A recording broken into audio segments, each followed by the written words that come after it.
ട്യൂബറേസിന്റെ പുതിയൊരു വീഡിയോയിലേക്ക് സ്വാഗതം. ടാറ്റയുടെ ഒന്നല്ല രണ്ടല്ല 3 നെക്സോൺ ആണ് പുതിയ സ്റ്റോക്ക് വന്നിട്ടുള്ളത്. 2 നെക്സോണിന്റെ വീഡിയോയിൽ മുന്നേ നമ്മൾ നമ്മുടെ പേജ് ചെയ്തിട്ടുള്ളതാണ്. ഇപ്പൊ പുതിയതായിട്ട് വന്നിട്ടുള്ളത് 2023 ഡീസൽ നെക്സോൺ ആണ്. ഇപ്പൊ 3 നെക്സോണോടെ കൂട്ടി ഒരുമിച്ചൊരു വീഡിയോ, അതാണല്ലോ അതിന്റെ ഒരു ബ്യൂട്ടി.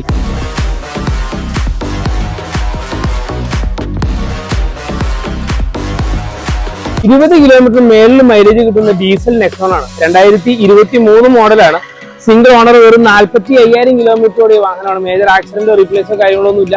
വാഹനത്തിന് പ്രൈസ് വരുന്നത് 8,35,000 രൂപയാണ്. വെറും 35,000 രൂപ ഡൗൺ പേയ്മെന്റ് നിങ്ങൾക്ക് ഈ വാഹനം സ്വന്തമാക്കാം. അടുത്ത് വരുന്നത് 2022 മോഡലാണ്. XZ A+ ഓട്ടോമാറ്റിക് വാഹനമാണ്. ഇതും വെറും 40,000 കിലോമീറ്ററുടെ സിംഗിൾ ഓണർ വാഹനമാണ്.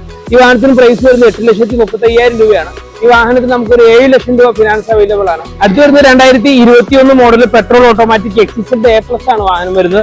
ഈ വാഹനത്തിന് പ്രത്യേകത ഡാർക്ക് എഡിഷൻ ആണ്. ഫുൾ ബ്ലാക്കിൽ വരുന്ന വാഹനമാണ്. ഒരു 30,000 കിലോമീറ്ററുടെ സിംഗിൾ ഓണർഷിപ്പ് വാഹനമാണ്. വാഹനത്തിന് പ്രൈസ് വരുന്നത് 7,65,000 രൂപയാണ്. 6 ലക്ഷം രൂപ നമുക്ക് ഈ വാഹനത്തിന് ഫിനാൻസ് അവൈലബിൾ ആണ്. ഈ വാഹനവും ചെറിയ ഡൗൺ പേയ്മെന്റ് നിങ്ങൾക്ക് സ്വന്തമാക്കാവുന്നതാണ്. ഈ വാഹനങ്ങളെല്ലാം സർവീസസ് PDF ആയിട്ട് നമ്മുടെ അടുത്ത് അവൈലബിൾ ആണ്. നിങ്ങൾക്ക് ഈ വാഹനങ്ങളെ ഷോറൂമിൽ ചെക്ക് ചെയ്യണമെങ്കിൽ അതിനുള്ള ഓപ്ഷൻ നമ്മൾ തരുന്നുണ്ട്. അപ്പൊ വാഹനത്തെ കുറിച്ച്, നമ്മുടെ ഷോറൂമിനെ കുറിച്ച് ഡീറ്റെയിൽസ് അറിയുന്നത് നമ്മളെ കോൺടാക്ട് ചെയ്യാവുന്നതാണ്. അപ്പൊ ഇതുപോലുള്ള വാഹനങ്ങളുടെ വീഡിയോസിന് ട്യൂബറേസിന്റെ പേജ് ഒന്ന് ഫോളോ ചെയ്യുക. പുതിയൊരു വീഡിയോയുമായി വീണ്ടും കാണാം.